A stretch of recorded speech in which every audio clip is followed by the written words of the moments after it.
Hey Gary, how you doing?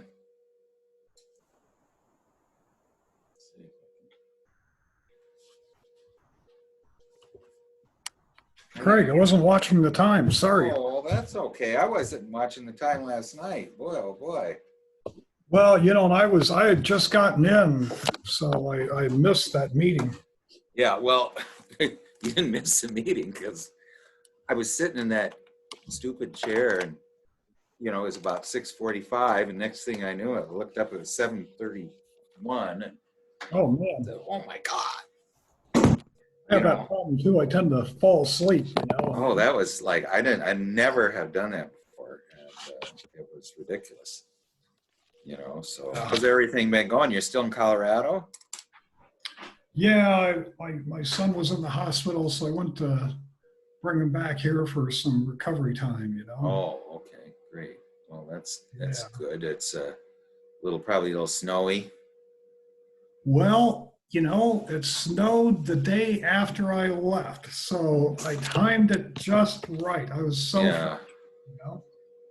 Yeah. Well, it was snow this morning here, but I don't know. It's gonna be a nice Thanksgiving, but it'd be nice to, at least for me, I'll have 4 days off, so get ready for Oh wow.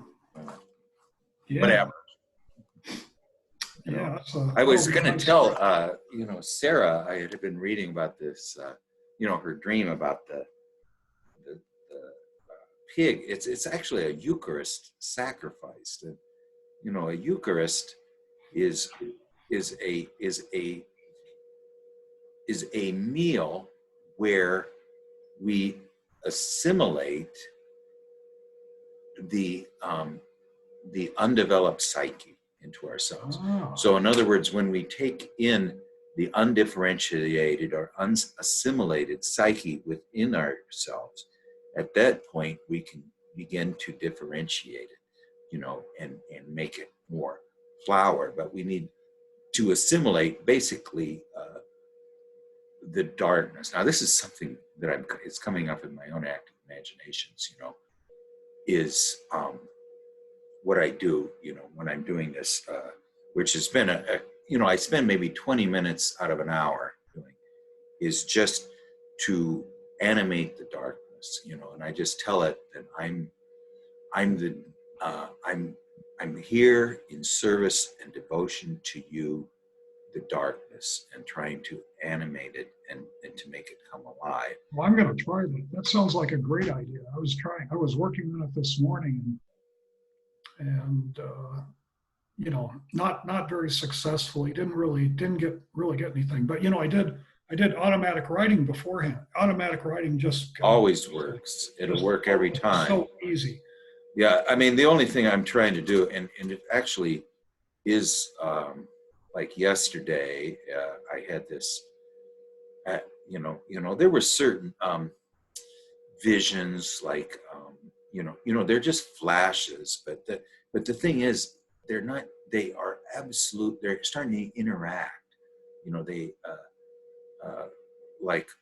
I thanked Inanna for taking me down through the 7 gates, and really, I talked to Inanna about it, and she says, well, really what we're doing here is,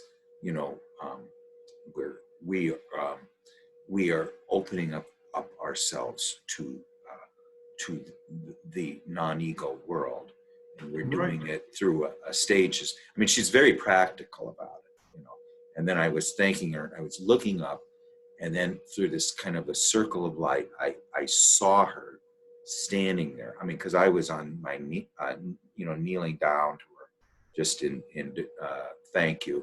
And I looked up, and it was her standing there, with black hair and a black dress, and so I kind of know what she looks like a little bit, But then what was really powerful was at the end, I have this little alarm go off, which I should have had going off last night, but I just, thank the Great Mother, who is the elemental feminine, and the soul, or the anima, who is the transformation of feminine.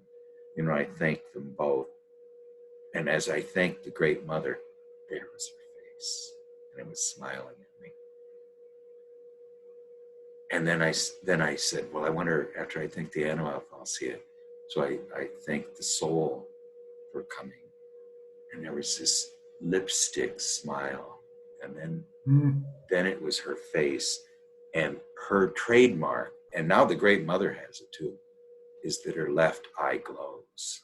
It's oh my gosh, that's and she says, I mean, that was what was so startling to me, is it was her face and the left eye glowed. So, I mean, the whole thing is that it's, I was just so grateful. I was almost like in tears of gratitude for, having the darkness come alive or animated.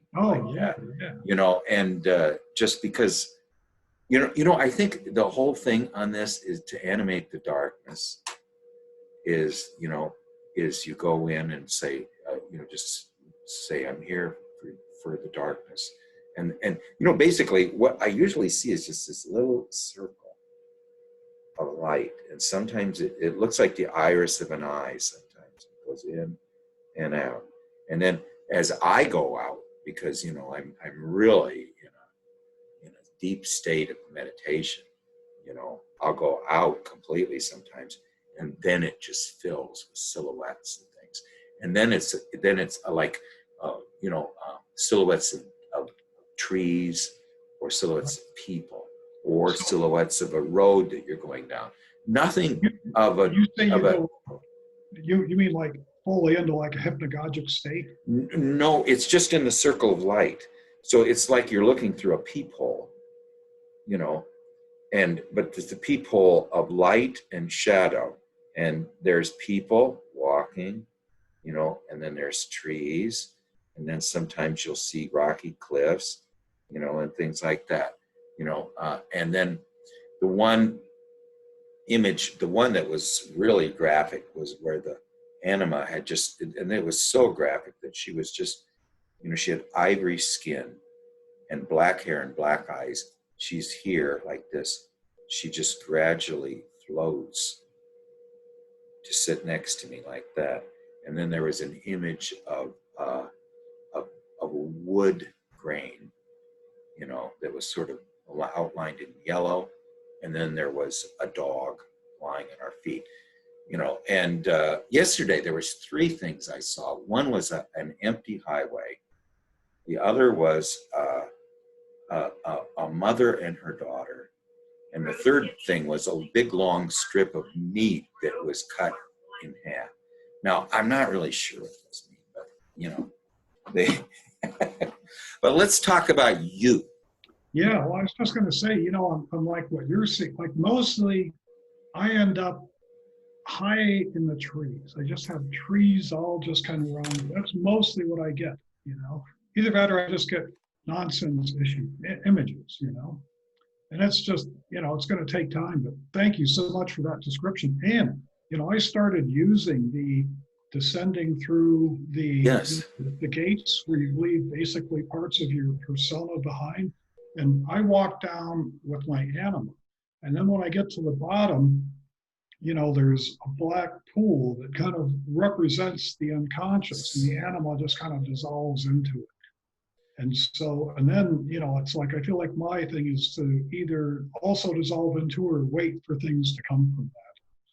Well, if nothing else, happens, at least this feeds the written dialogue, because often in the written dialogue, then you can ask questions of this. And the whole idea, I think, is as yet there's been no mystery plays or anything, but I just feel that it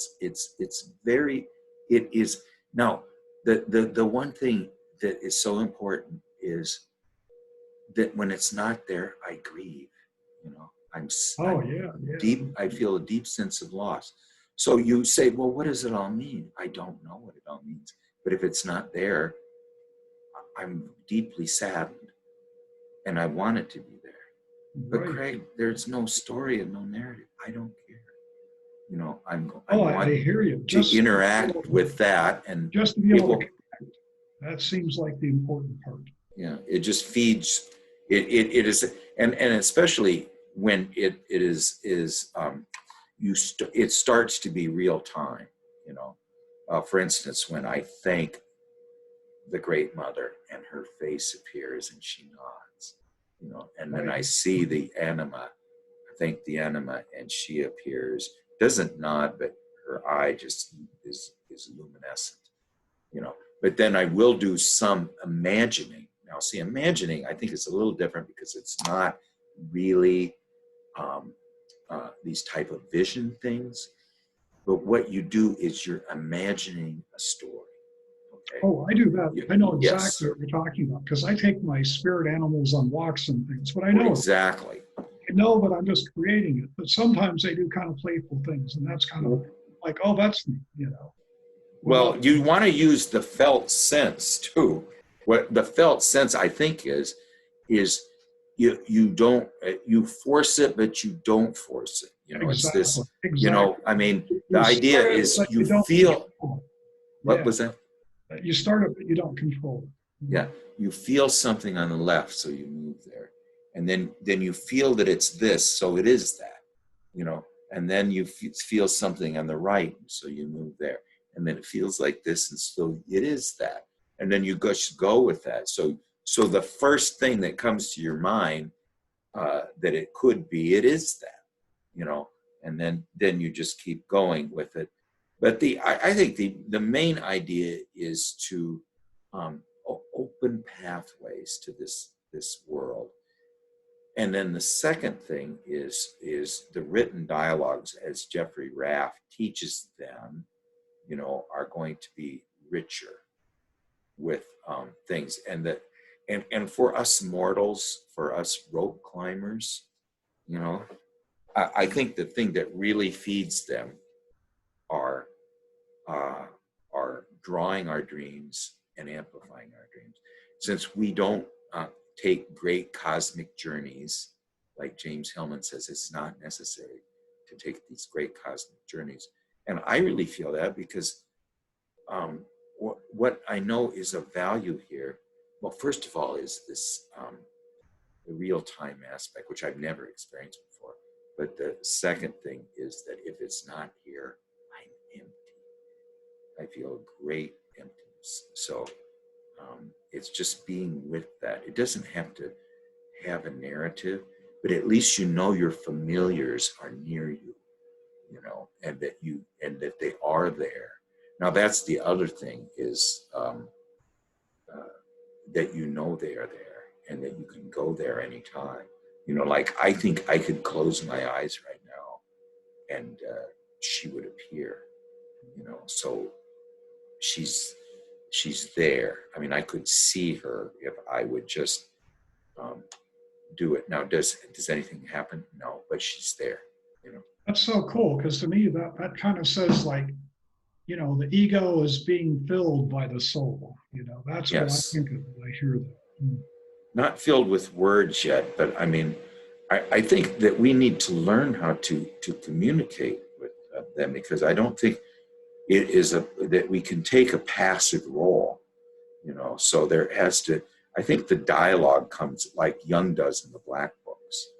Now, what Barbara Hanna says, and this you will really, and don't ever let these moments go, when you feel this sudden drop and you just see a couple things. If you look in the Black Books, it is very sparse.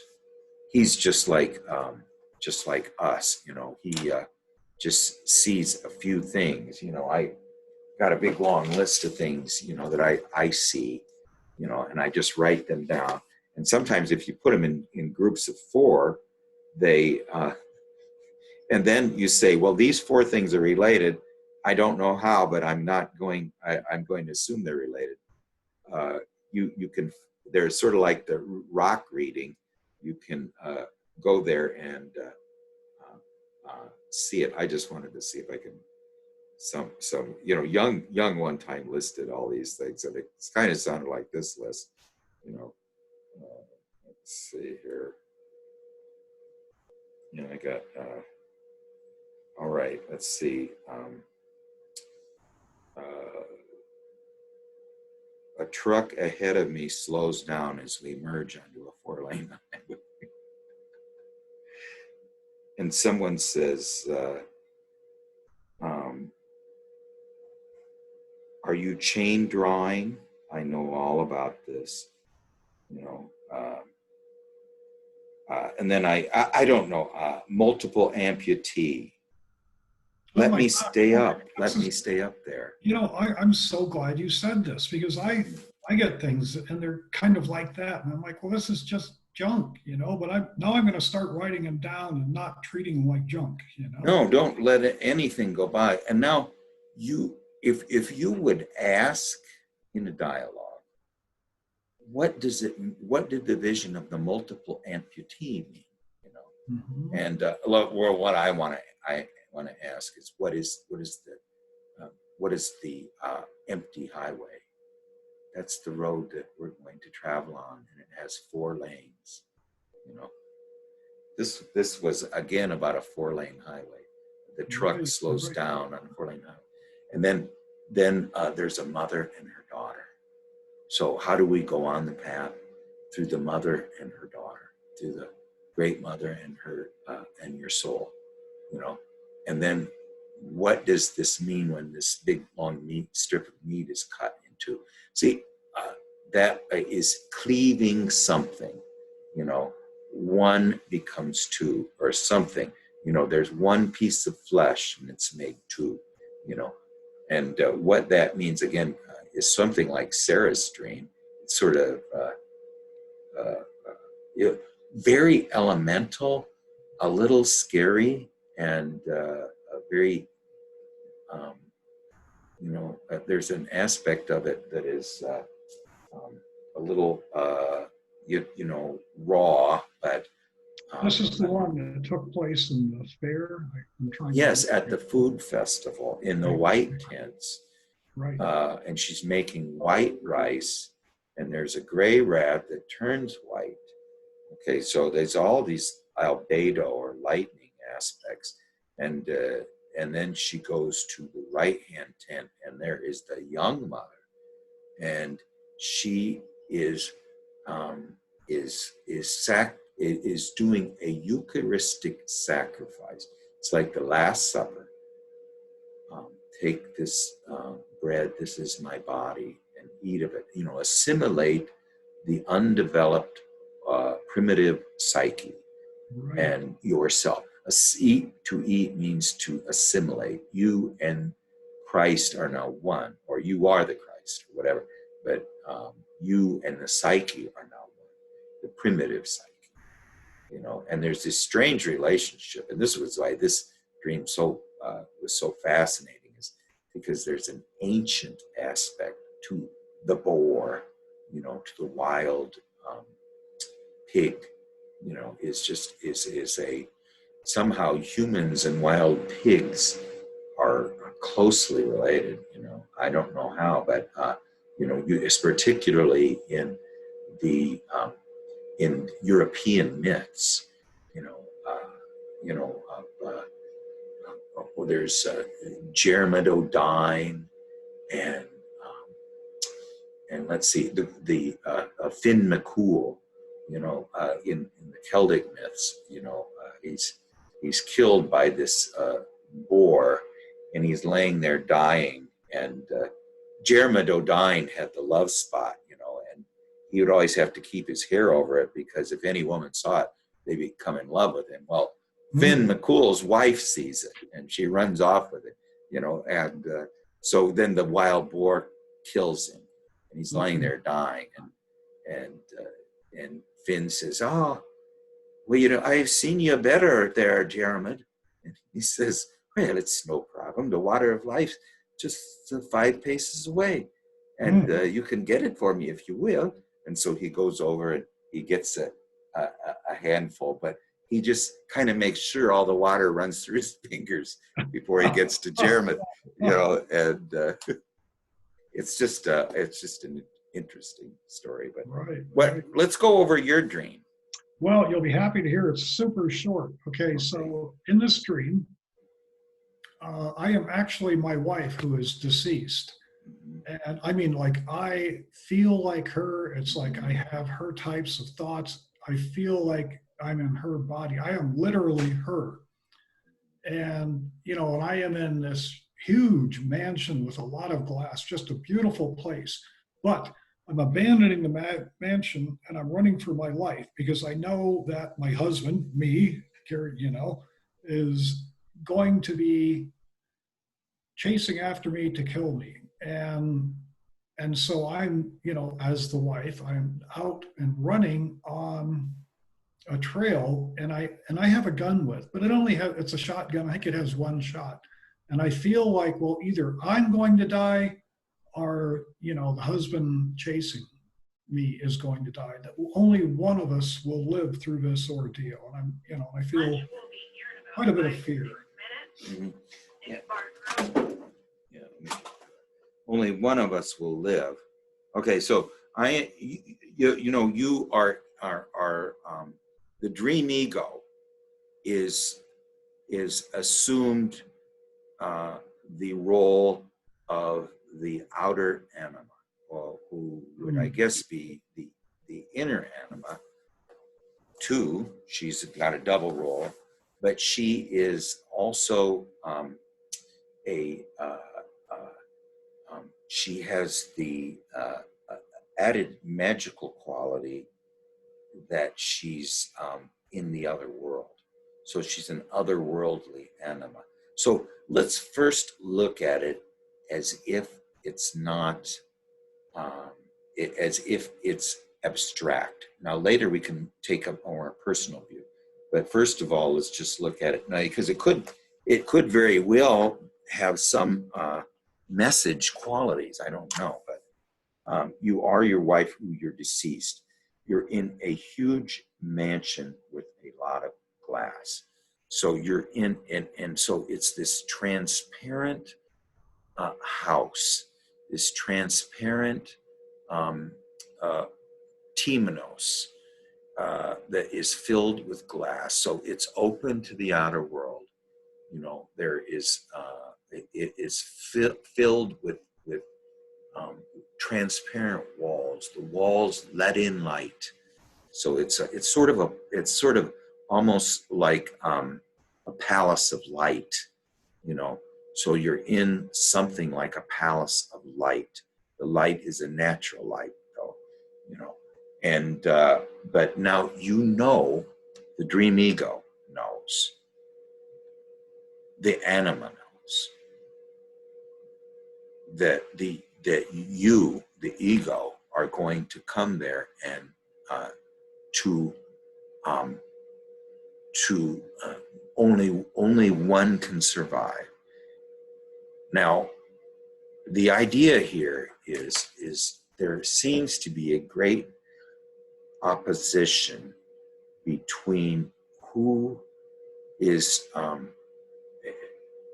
going to. Now, usually whenever there's a death, there's a rebirth, you know. So usually whoever dies, it's actually a good thing, because that means they're going to be reborn, you know. So in the case of Jung, he murders his dominant function, you know, and in the case of Tim, he was trying to murder his unconscious function, which is his thinking, you know. Now, in this case, the dream is saying that you, who are now a foreign being, you know, an unknown being. Gary is an unknown being. Gary, the dream, the outer ego, is now a threat to this world I occupy now. My outer world ego is a threat to this world I occupy now. It wants to kill it. So my outer world ego wants to kill this world I occupy now. The only way that I can preserve it is to flee. I have a gun, and so is the outer world going to kill this world I now occupy? Or is this world I now occupy going to kill this threatening conscious attitude that is threatening me? So the idea is there is a tremendous opposition and polarity between the conscious attitude and this developing thing within us, the developing feminine within us, or there just seems to be a too much of a polarity there, you know. Now, and so let's walk through it. Let's say that let's say in the one case, the outer world ego comes in the room and we shoot it and kill it. Okay. All right. Now, how are we doing? You know, I mean, essentially we have preserved this inner world in the palace of light, in the palace of increasing consciousness, of expanding consciousness, a very huge mansion, one that continually expands. You know, this is usually what a lot of these houses that we occupy have rooms and cellars and floors that we were unaware of, because they continually, they're infinite. They can keep growing and growing. So in the one case, this outer world threat, which is basically the conscious attitude, okay, is which wants to, or is, and it seems intentional, wants to snuff out this inner world, you know, or it seems to, at least that's what the inner world's impression is, is that the outer world seems to almost intentionally want to do away with it. Okay. Now let's look at the other side. Let's look at, say, we open a door and there is the outer world threatened, and he kills us. Okay. Now where are we? There is no inner world awareness anymore. What is there left? Nothing.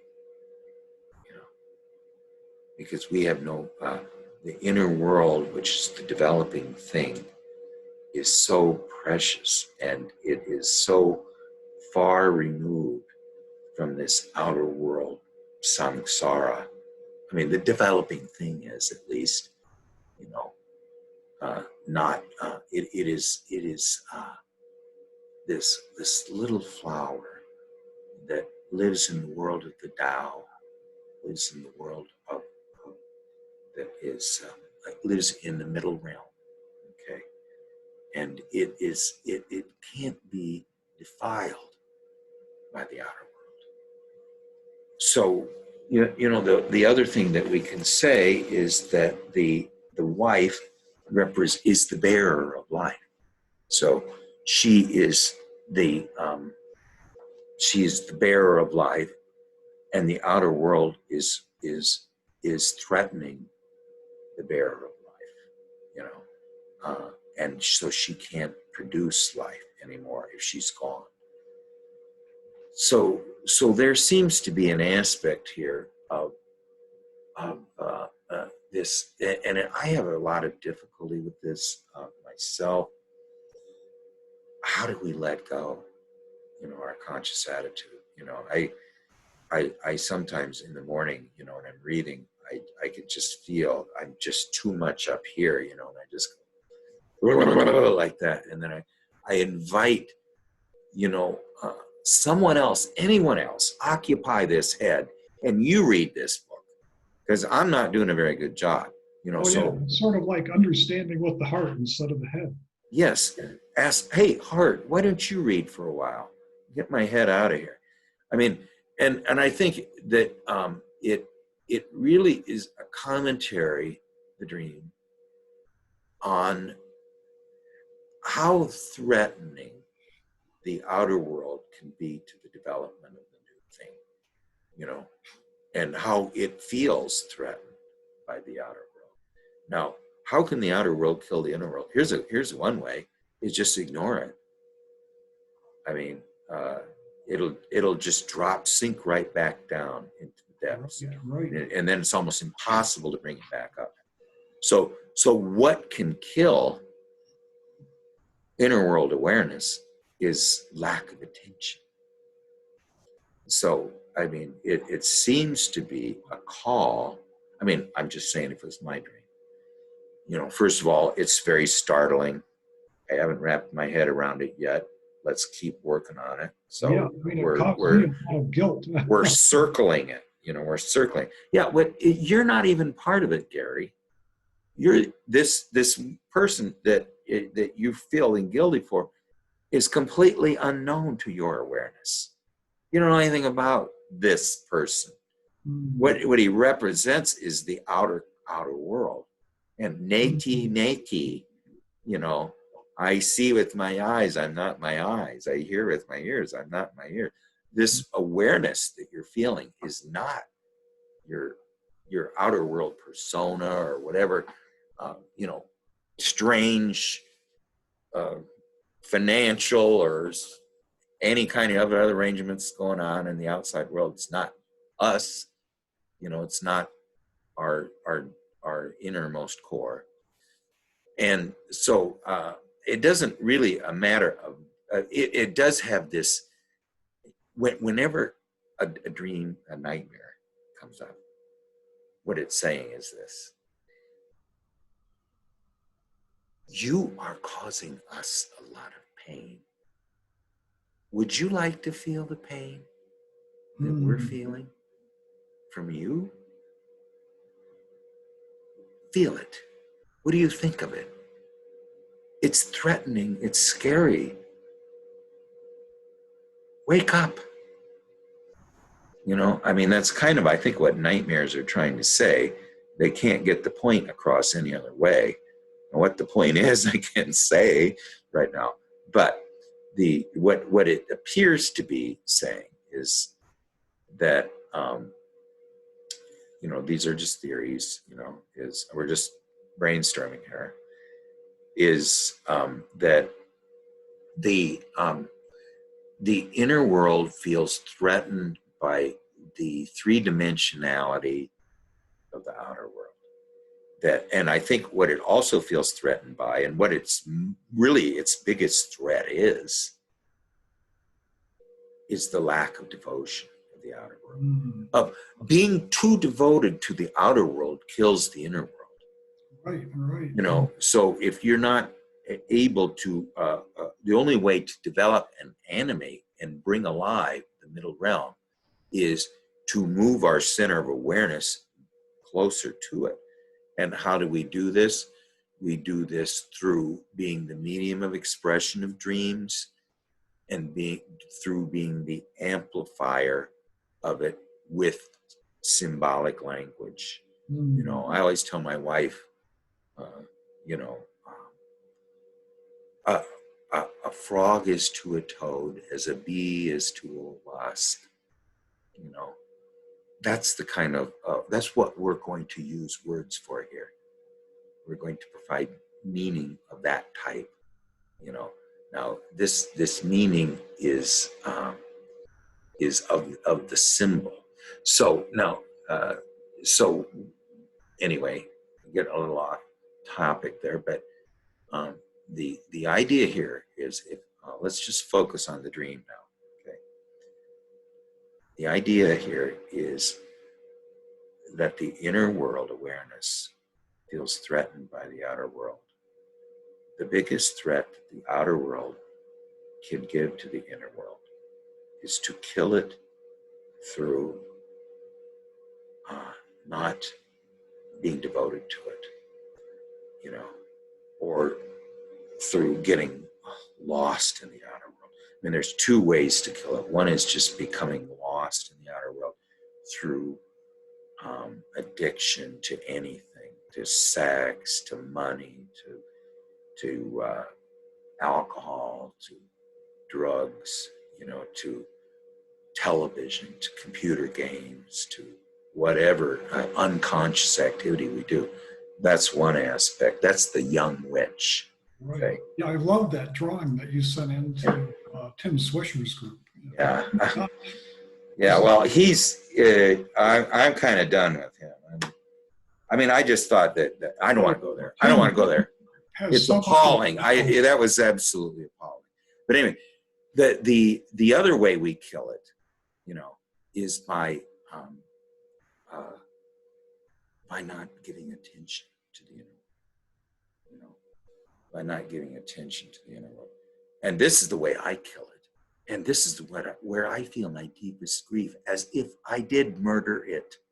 Okay. Right. Oh my gosh, this is making so much sense now, you know, because I feel like, you know, I feel like when I'm doing the active imagination, that I'm not doing it with enough devotion. You know, I feel like devotion is the thing that's really lacking. You know what was really lacking is to me, is if you listen to The Alchemist, they say it requires much devotion and much prayer. Now, the object of prayer, you know, is to bare yourself to this, and to just bury yourself. To open yourself up, you know, to this world, right. and to plead for its help.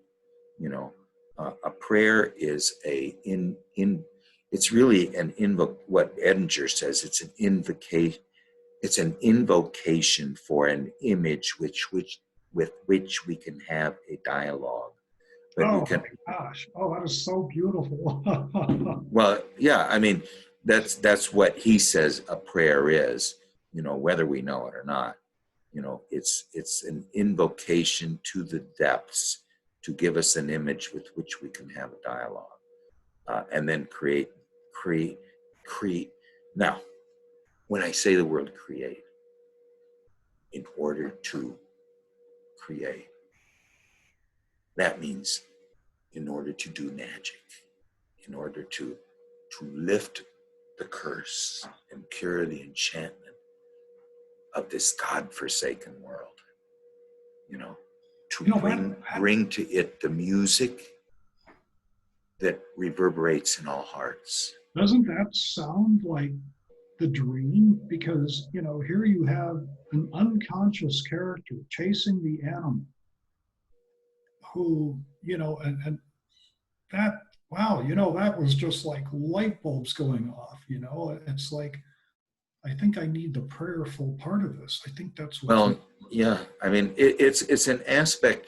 The one thing I would say about it is that it is an act of humbleness, of humbling ourselves. Like what the rabbi told, why don't we hear the voice of God anymore? Abraham heard it, Moses heard it. Why don't we hear it? And the rabbi says, well, no one can stoop that low anymore. Well, how do we stoop that low? I mean, really, it is to come in complete devotion, in complete service, and to ask pleadingly, and not just once, but for many times or every time, for help, for assistance. Now, I'll tell you what I do with every time I do the I Ching, I only have one statement: help me, God. And that's all I ever put in there. And it's what was it? This one guy says, Edinger.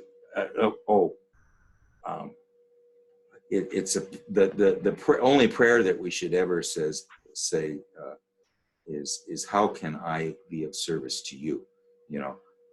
Is really the only prayer. But anyway, the only question I ever asked is that, it's just help me, God. Yeah. That's the only question I ever asked. And I mean, the idea, I think, too, is it starts to bring in other functions. That really brings the heart into it. I mean, and also, I think it's important to make sure that this inner awareness is not threatened by the outer world of being snuffed out, is to try to use all four functions in in all of our inner work. So all of our inner work needs to this is what the anima told me, is that it has to have all four functions or it's dead. So it has to have all four functions. And the one that is, other than sensation for me is feeling. And so, I think prayerful attitude is no longer, I'm not trying to figure anything out. I'm coming to you with my heart. I love this,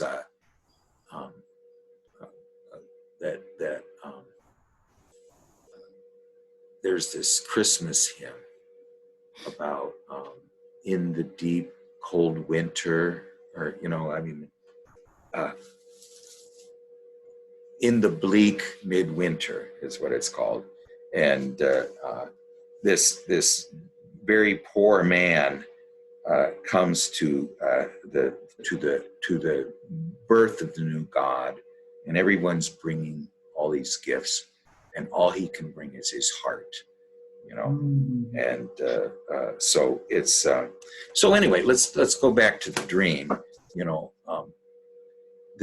Let's just describe the inner world. The inner world awareness lives in a place of where light is coming through. Light is starting to come through. And the most important person in this place of the inner awareness is the bearer of life. Okay, is the physical bearer of life, the one that actually bore life for you, you know. And she is there, the bearer of life that you knew in your life, your own life. She's there in the place of inner awareness. She's the bearer of life. So she's the bearer of new life. Okay. She feels threatened. Now she feels threatened by some unseen force from the outer world that she just knows of. It's not visible, but she knows it's a threat, even though it's not here now, you know. So what is being threatened is not just her, but it's the life that she can produce, you know. So so she feels a need to flee from and to defend the inner awareness that is in the ever expanding mansion with the walls of light. She needs to defend this magical place. I mean, the walls of light automatically say that this is a magical place. And the fact that it is not just a house, it's a mansion, you know. My world has many mansions. You know, it's the inner world has many these dwelling places that you go in and absolutely throw you into another realm when you enter, because they're so full of magic. She's the feminine presence there. She's the bearer of life there. So she is the more earthly anima. She's the more earthly, the one that's closer to the earth. And now as a inferior sensate, that might be her role. So she is the sensate anima, you know, the one that is close to the earth, the one that is actually bears the child, you know. And she's not a nymph or a geisha, you know. She's a mother, you know. And so she's threatened. Now, again, what the threat is from the outer world, for me, would be walking away from the work for 2 weeks. Would die completely. It'd be like not watering a plant, you know, it would be gone. And when I came back in 2 weeks, it'd be very difficult to start over again. And I think it is like that you're going through the night, a windy night with a flickering candle. Has to be protected. That's a good description. You know, so who's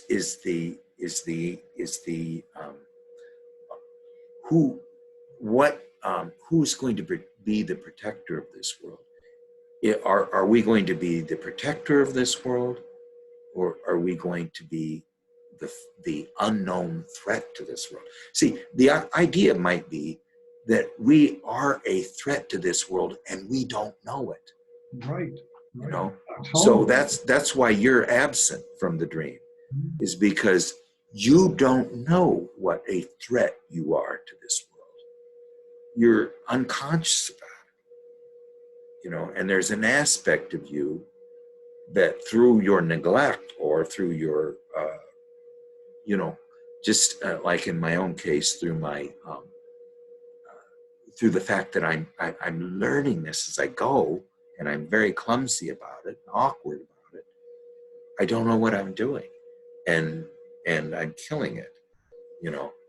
And but I do think that in my own case that I'm making a lot of strides. I mean, not big ones, but at least little revelations. Oh my gosh, you're like miles and miles above me.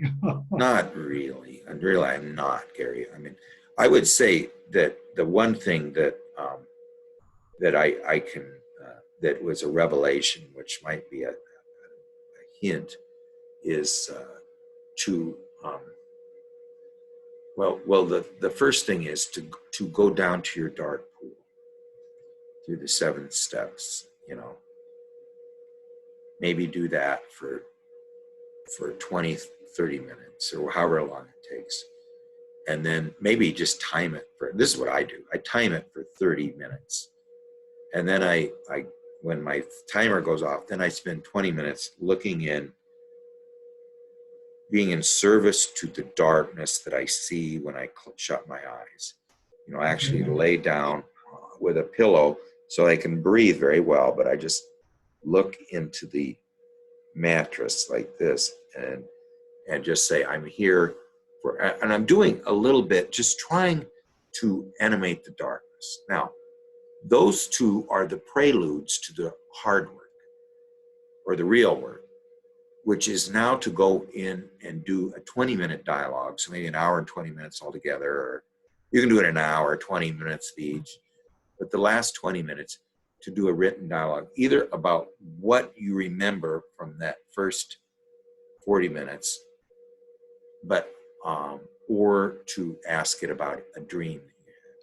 But I think that's just one thing.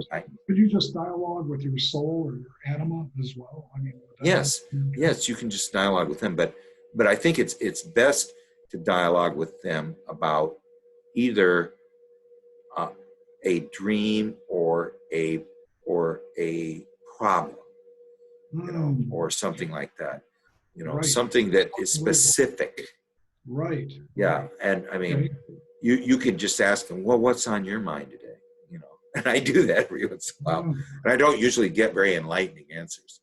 But if I go there and ask them, well, what does this mean in this dream? You know, and I think that's a really good way to go through a dream. And I was going to try it is if we just ask questions. I did that with Charles one time. Charles had this dream that I just couldn't get around. And I said, well, you know what I'd really do is I would go down and I would ask an inner figure about this question. And he just looked at me kind of dumbly. And I said, well, okay, here's how I would do it. You know, and I said, I would look at this dream and I'd ask the Great Mother, what do you mean by this? You know, and then I would write what she answers. And then maybe I'd go to the anima and I said, well, did you hear what the Great Mother said, you know, about this? What do you think about that? You know, and try to get 2 different opinions, you know. And then if there seems any conflict or you still don't understand it, well, what is it I don't understand about this? Because, you know, I mean, I'm just saying, just that's, now that in addition, see, that was what I was going to say. If I had enough time, I would do that hour a day or hour and 20 minute a day thing. And I'll tell you, if you do it every day and you don't do it after you've done it for a while, you'll be in mourning about its absence. But then the other thing I think is that's very important is color and form of dreams and making them manifest in the outer world, because that is the magical mansion in the outer world. Yeah, it's the magical mansion in the outer world.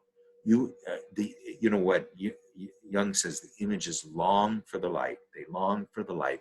Well, one of the things they long for is, you know, to become real in the outer world. I mean, you can. There's the white woman. And, yeah, much better than mine. Well, they don't have to. That's what I was telling Carl, and I telling my wife too. My wife is, your dream. What do you mean? That one with the moths in the circle? That was a beautiful painting. I mean, and what you showed there is what my wife shows. Is she says, well, I'm not very good at drawing this, or I'm not good. Well, what you're good at drawing was that beautiful ring of moths. That was, to me, I just was fascinated by it. I mean, the little, you just did such a beautiful feathering in that circle, and that circle of white. In the dream, it was just magical. I looked at it like, my gosh, never seen anything like this. And remember, Hellman says, and Gerhard Adler says, no great door opens. This isn't every step doesn't have to be a cosmic journey. you know. But I look at where I am Never now. really arrive. Yeah. Well, I look at where I am now, and I look at where I was, you know, 2 years ago. And, you know, this work has paid off a lot. And I mean, it hasn't paid off a lot, but it's paid off, you know, to do it. And because I just saying just recently, and I, you know, it's just so really tears of gratitude to, in real time, without even, it wasn't even an imagined face. It was a face. It was a image that appeared. Now it was dark, and it was kind of silhouette-y, you know, but it was still the one with the ivory skin. That was even more graphic. But just the idea is to become Yehudi Menuhin on the violin. You don't just pick it up and 10 minutes later start playing. I think it takes a lot of practice. Yeah, I You think know? so too. I mean, it's just something that we got to do on a daily basis, you know. So anyway, well, that was a very good dream. But I don't think I think you were feeling that you need to be guilty of it, but there's nothing to feel guilty about it. I think. Well, I feel totally different about it now. At the time, I thought, oh my gosh, out to kill my wife. You know, this is weird. Well, and what does it mean to? I mean, I think it isn't you. You're not you. You don't even know where you are. That's true. You know. That's true. So, and you don't have any control over you. Right. You know, you are the inner world awareness. Right. So you've really actually reached a conjunctio, because you're the awareness. You are really in a conjunctio with the anima in the inner world. Right. You and her share the same awareness, and you and her are both in a threat from the non-conjunctio awareness in the outer world. Right. It's a killing thing.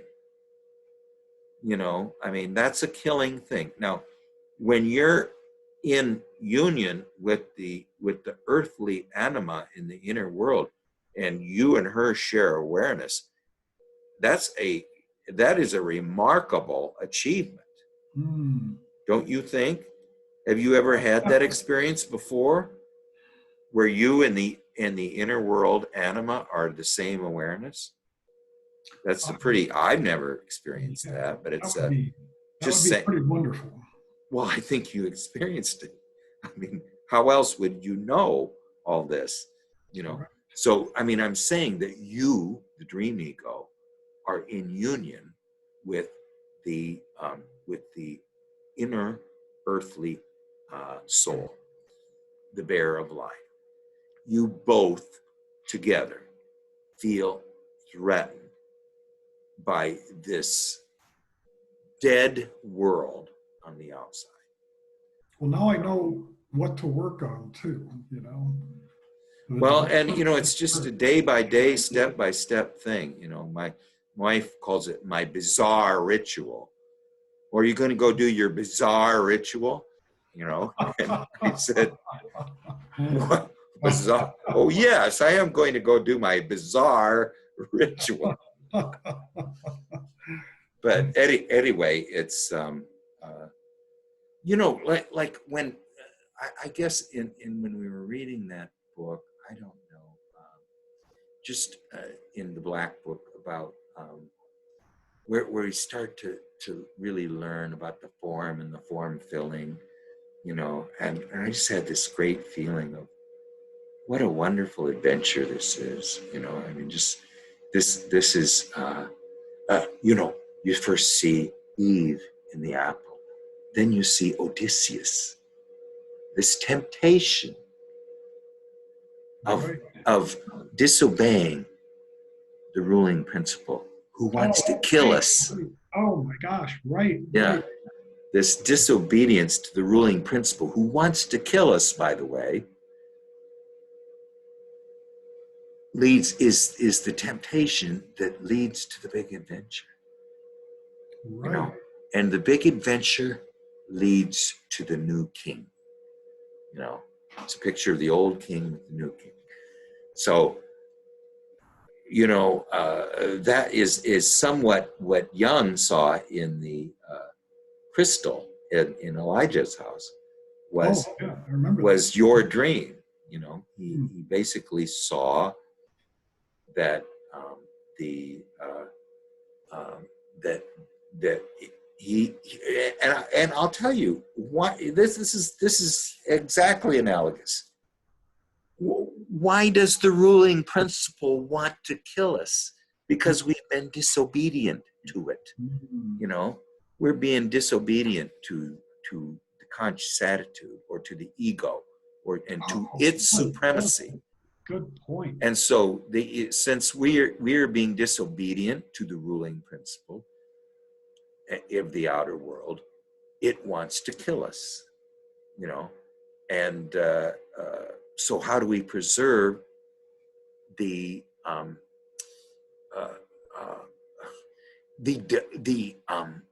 see, in the ruling principle, nothing happens.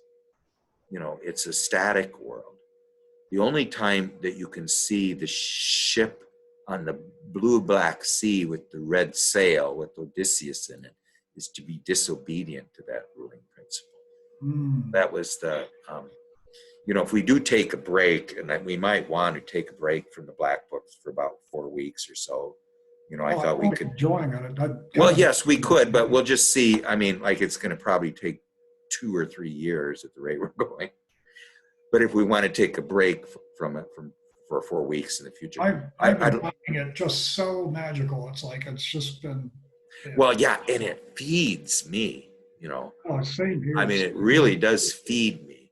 You know, I know it does. I mean, because like I said, you know, I was listening to this thing about Ion later, and it just like scales dropped from my eyes. It was the first time I had understood Ion, and so it does really feed us. But well, anyway, I think maybe I got to probably get back to work here. But yeah, I'm out of battery. I was just going to say. Oh, okay.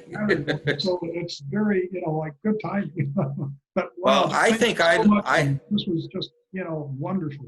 I learned a lot. Really, I mean, really, don't you think we both? I feel I learned a lot from this. Well, you know, plus it makes me just want to double down on my efforts and things. Like, yeah, okay. Yeah, but use Wu Wei. Don't be. You know, you can double down, but you got to double down as if you're a Taoist master. Okay. Right. With the flow. Yes. Well, hopefully we'll see you tonight or whenever. Okay, sounds good. Okay. Thank you, Gary. Right, have a good day. You too. Bye-bye.